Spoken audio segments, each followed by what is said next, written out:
Mas a Constituição Federal tomou uma cautela. Ela falou, olha, os deputados federais vão decidir em resolução o que é ato indecoroso, exceto duas opções. Em dois casos, quando houver abuso do poder econômico ou quando houver percepção de vantagem indevida, a Constituição está dizendo que isto é ato indecoroso. A percepção de vantagem indevida não está prevista no Código de Ética, está prevista na Constituição Federal. Aí, argumentou a defesa no Conselho de Ética, mas essa percepção da vantagem indevida deveria se dar durante o mandato. Aí eu gostaria de fazer uma menção a Vossas Excelências, que eu nem vou ler, porque tenho certeza que a defesa concorda com a afirmação que vou fazer, porque estou dizendo a mais pura verdade. Aqueles que estiveram aqui na Constituinte de 88 poderão afirmar o que estou dizendo, poderão reafirmar o que estou dizendo nesta tarde. A Constituição de 67 dizia claramente: percepção de vantagem indevida em razão de prática de ato ilícito. A Constituição de 67. A de 69, a emenda constitucional de 69, ela mudou. Ela disse percepção de vantagem ilícita durante o mandato. Ou seja, vinculou ao mandato. O Constituinte de 88 mudou por completo essa tese e deixou claro: incorrerá em ato de indecoroso perante a Câmara Federal, perante o Congresso Nacional, aquele que perceber vantagem indevida. Ponto. Não existe mais a restrição temporal de se dizer que é durante o mandato, como era expressa a emenda constitucional de 69. E não existe mais a vinculação com o ato ilícito, como era de 67. A percepção de vantagem indevida, segundo a Constituição Federal, é ato indecoroso passível de cassação por esta casa. Não me venha a defesa dizer aqui que o Conselho de Ética, ou melhor, a resolução que define o Conselho de Ética diz lá: percepção de vantagem indevida durante o exercício do mandato. Porque se a resolução do Conselho de Ética diz durante o exercício do mandato, contrariamente ao que diz a Constituição Federal, é evidente que o que vige é a Constituição Federal e não uma resolução interna desta casa. A resolução não pode, a pretexto de regulamentar a Constituição Federal, a resolução não pode ir contra e nem inovar o contexto constitucional. E, portanto, nós estamos diante de duas possibilidades concretas. A primeira alegação: não temos legitimidade para julgar fato pretérito. Temos.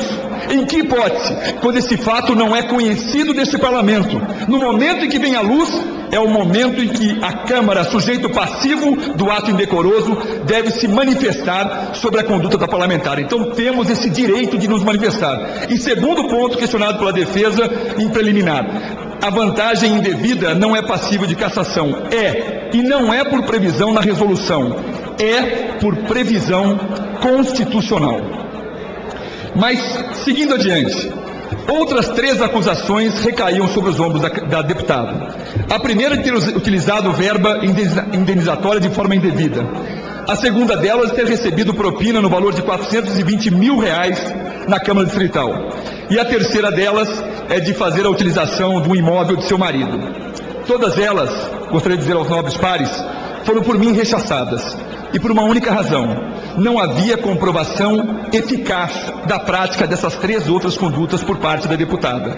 E se não havia comprovação eficaz, no momento da decisão, e eu ali estava como juiz de fato e não de juiz de direito, cabia a mim o princípio indúbio pro réu e, portanto, opinei pelo arquivamento das três acusações. Me ative única e exclusivamente àquela que foi objeto de uma denúncia por parte da Procurador-Geral da República, de uma determinação de instauração de inquérito por parte do ministro Joaquim Barbosa, que foi objeto de uma ação de improbidade administrativa por parte do Ministério Público Federal, e daquela que também foi objeto, vejam, eu presumo que de forma inédita, pela primeira vez a conduta da deputada Jaqueline Roriz gerou no Distrito Federal uma ação por parte do Ministério Público para recompor os danos morais sofridos pelo Distrito Federal.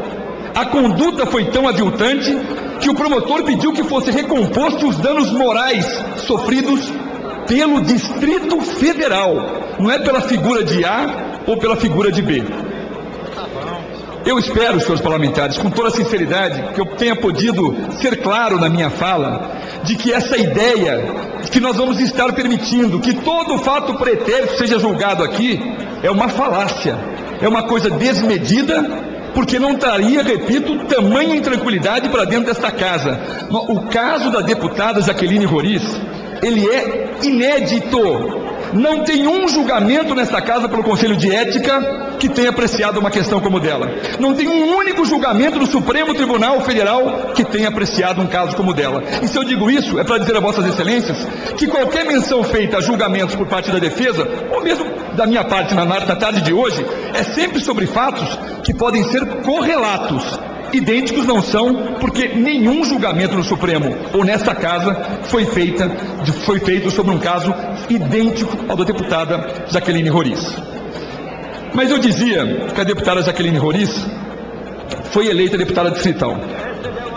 O senhor Durval Barbosa, que foi o delator do esquema de corrupção, ele, quando foi ouvido no Ministério Público, ele disse claramente que a deputada Jaqueline Roriz estava sabendo que tinha ciência, portanto, que estava recebendo dinheiro fruto de propina.